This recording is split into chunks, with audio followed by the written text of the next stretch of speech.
Hi, this is John Boyne, and I'm the author of the novel My Brother's Name is Jessica, and this is a short section. Mum and Dad were both home the night my brother Jason came into the living room and said he had something he wanted to talk to us about. "If you need money, get a summer job," said Dad. "We're not the bank of—" "I don't need money," he said, and something in his tone made us all stop what we were doing and turn to look at him. He sat down in the middle of the sofa, as far away from all of us as possible, and started to speak. "This isn't easy," he said, "what I'm about to tell you."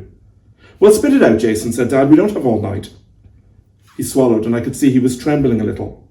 He told us he'd known something for a long time, something about himself that was very difficult to come to terms with.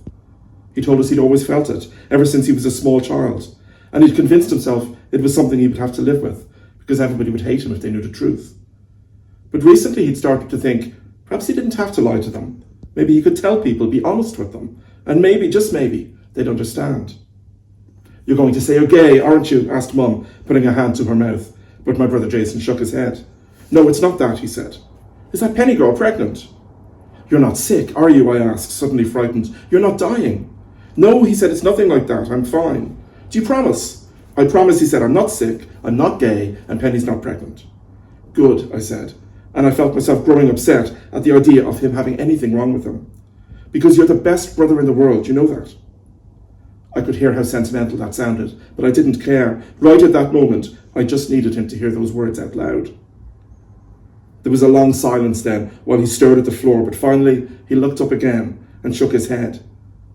"But that's just it, Sam," he said. "I don't think I'm your brother at all. In fact, I'm pretty sure I'm not." "Not his brother?" asked Mum. "What on earth are you talking about? Of course you're his brother. I gave birth to both of you. I think I would know." I stared at him in confusion. "What do you mean?" I asked. "Exactly what I say," he replied. "I don't think I'm your brother. I think I'm actually your sister."